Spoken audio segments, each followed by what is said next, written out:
bahay na kami guys. Natuwa ako sa elevator kasi sa Holy Cross Church kasi nagsiserve na si Kuya, 'di ba? Nakita ko yung bata doon na tinutulungan si Ethan kung paano gagawin. Dito pala siya nakatira din sa building namin. Mabait na bata. Tapos, tinanong ko kung saan siya nag-aaral. Doon daw sa Holy Cross. Sabi ko magkikita sila ni Ethan sa next school year. Kasi doon na si Ethan sa Holy Cross School ulit. Pakain ko ng merienda si Alicia guys. Kasi nga, masakit pa yung gums niya. Kaya, ito mga malalambot muna yung pinapakain ko sa kanya. Ito hindi siya matamis na cereal. Ayan si Pio, nakatingin. Natatakam na siya eh.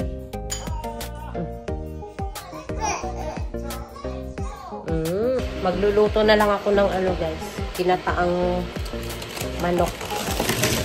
Kasi wala na ako ibang maisip na ulam. Napakahirap. Pero nag-message kasi si Daddy sa akin. Sabi niya, ang uulamin daw niya yung munggo kahapon. At iniisip ko kasi wala akong ulam kayo mga bata. Ano na lang, konti lang yung lulutuin ko para hanggang bukas na din na ulam ko sa tanghali. Ulam namin ni Elisa. Babaran ko muna ito para lumambot. Saglit lang naman ito lutuin. Ano ko lang sa mainit na tubig. Yan.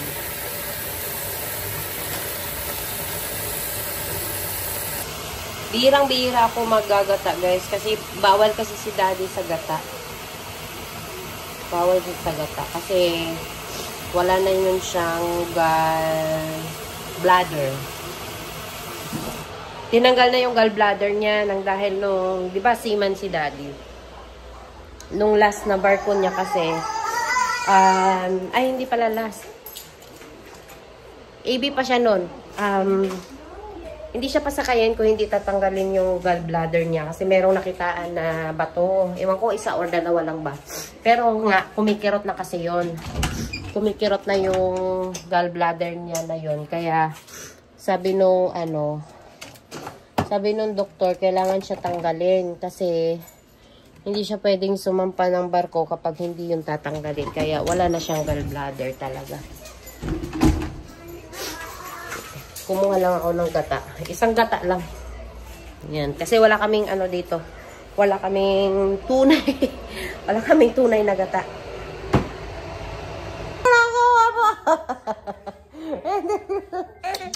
Ayun, Pio. Nakatingin.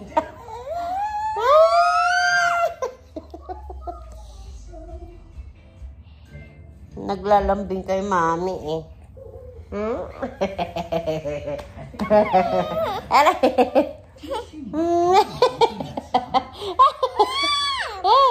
Wow! Love mommy.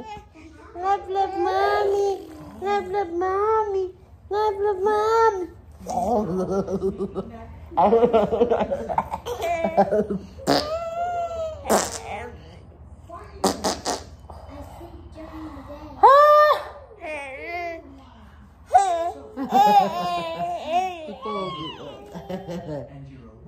Aray!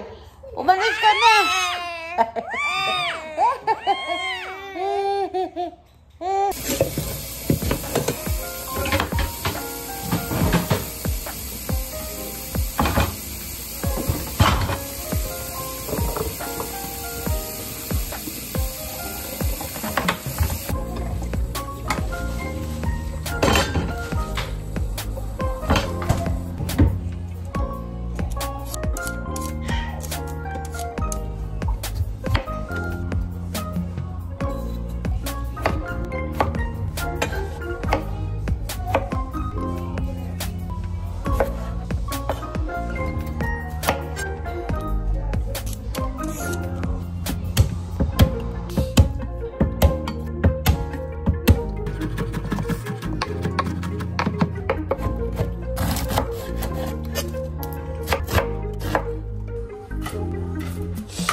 Konti lang yung niluto guys. Ilang piraso lang yan. Kasi baka ako lang ang kakain.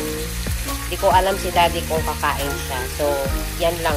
Para hanggang bukas na din.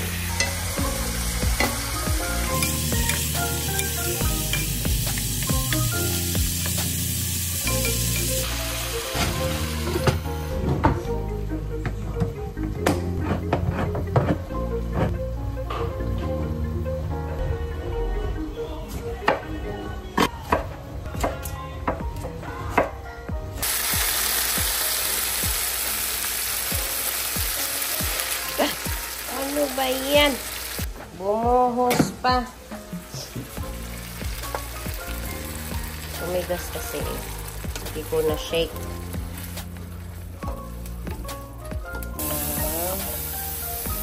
Ano pa po? Tapos nalimutan ko kasi prituhin to saglit. Ilagay ko na para lumambot na siya. Masarap sana to kung sayote ang ilagay. Or papaya. Pero wala ako eh. Kung ano na lang meron. Ganun talaga. Ayoko na pumunta ng tindahan para bumili lang ng ano. Tapos itong bell pepper, mamaya na yan. Kapag malapit na maluto yung ano. Pakuluan ko lang to. Timplahan lang natin ng asin.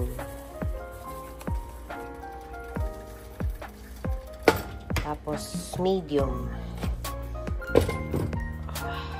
Ito na guys, ang niluto ko. Oh, sarap na yan. Masarap para sa akin, pero si daddy, ewan ko lang. Ayan, nandito ka isa sama pakiramdam ko eh. No, sama pakiramdam ni mami eh. Dito lang tayo, hindi pwede karga ha. Papahinga si mami. Opo.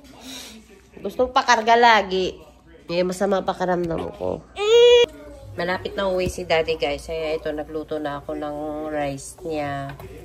Kinuha pala. Kinuha niya. Tapos, ininit ko na yung munggo. Yan, ito yung ulam ko mamaya.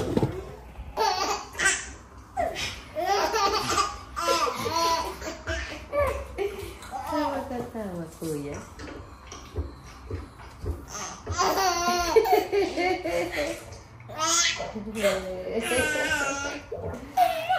Oh, ganyan.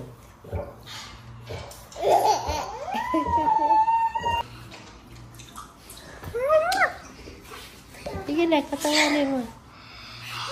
Pia!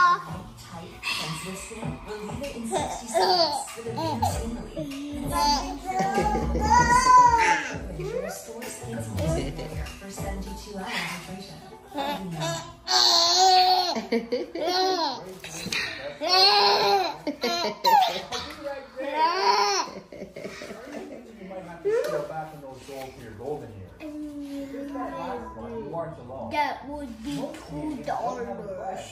King, king, king, king, king. $2. King, king, king. That would be $2. King, king, king, king. Pia, Pia. That would be $2. King, king, king.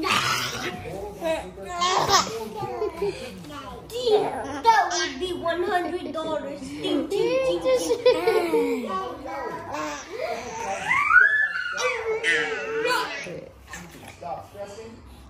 Oh, skipad.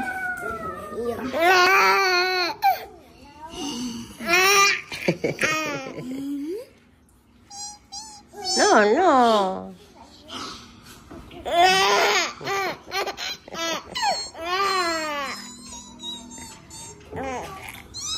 No, masakit yung pisngi niyan.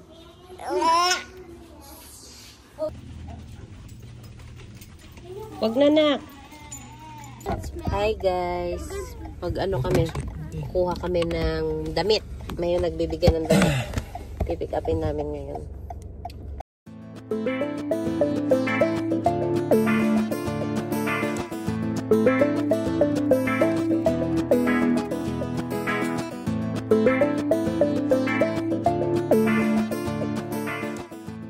Kami sa sa apartment namin dati.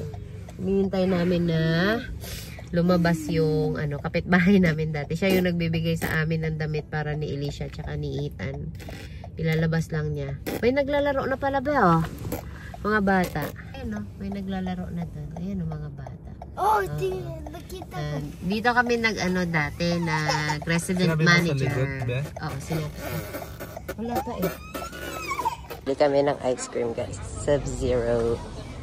Haba ang pila. Okay, pagpalit ako kay Daddy, guys. Napakalamig. Siya na pumila doon. At umiiyak yung mga bata.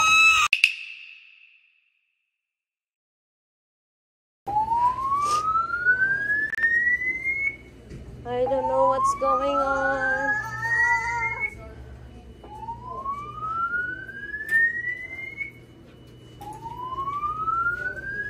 The elevator broken. Yeah, just give him just outside now. Okay. I was sitting on the deck and I was looking out to see where that noise was coming from. Yeah. Right? I'm outside and oh my goodness. Should we go outside? Yeah, it's hot. Okay, let's go. Maybe she will run. Well, let's just stay here. Let's just stay here. So that she can't run. Hey, nako. Ha? Wala pa si Daddy.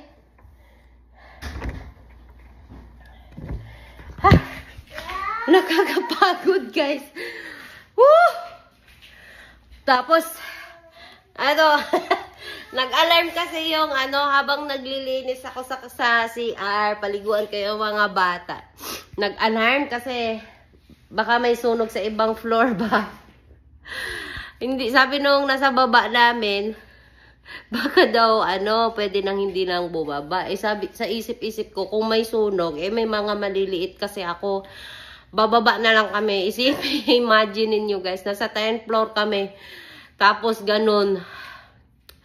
Kakapagod. Tapos si Alicia umiiyak pa, natataranta siya. Nataranta siya kasi ang lakas ng alarm. Oh, tapos wala din nangyari. Hindi namin alam kung saang floor ang merong sunog. Baka na nila agad. Napatay nila kaagad or baka usok lang talaga sa bahay. Nalimutan yung mga may nagluto. Ganun. First time ko kasing ganito. Kasi nung time na may nasunog dito talaga, wala ako. Nasa work ako. Si Daddy lang. Si Ethan nasa school din. Kaya hindi siya nahirapan kasi siya lang yung bumaba. Ito kasi tatlo yung binaba ko. At pubuti nandun si Ethan. Kasi kung siguro si Ethan nasa school, may hirapan ako bit-bitin tong dalawang maliit. Si Pio. Tahimik lang siya. Pinawisan ako dun Ay, nako. Buti talaga itong bag. Kompleto yan ang gamit ng mga bata. Meron silang mga damit dyan, diaper, pagkain. Nilagay ko talaga dyan. Kasi yan ang daily na dinadala ko. Pag umaalis kami. Kaya yan yung binitbit ko kaagad. Tapos kanina nakahubad pa si Alicia kasi papaliguan ko nga sila. Tapos biglang nag-alarm. Ay, nako, nakaka-stress. Na-stress talaga ako, guys. Ayan, napaliguan ko na yung bata. Si Alicia kasi nag-iiyak. Napuyat kasi yun kagabi. Tapos maaga siya nagigising kanina. Kaya pinatulog ko na siya. Tapos, heto si Pio. Hindi siya inaanto kasi mahaba naman ang tulog niya. So, alam nyo guys, masarap talaga kung may bahay. Kasi, kapag ganito na may nasunog na kapitbahay mo, hindi ka ba, nadadamay. Ang hirap ko. Sumakit yung paa ko talaga. Kaya sana ay manalo ako sa loto. Paano ako mananalo sa loto kung hindi naman ako tumatay? Manalo ako sa loto, bibili talaga ako ng bahay. Hindi mansyon ang bibilin ko. Bahay lang na, simple lang talaga. Kasi, mahirap yung paglinis at saka pag-maintain. Gusto ko yung maliit lang na bahay. Tapos, alam mo yun, simple lang. Hi! nag-message ako kay daddy. Sabi ko, daddy, may nasunog dito sa building. Na ano din siya. Nagulat din siya, sabi niya, saang floor. Sabi ko, hindi ko alam kung saang floor. But, yeah.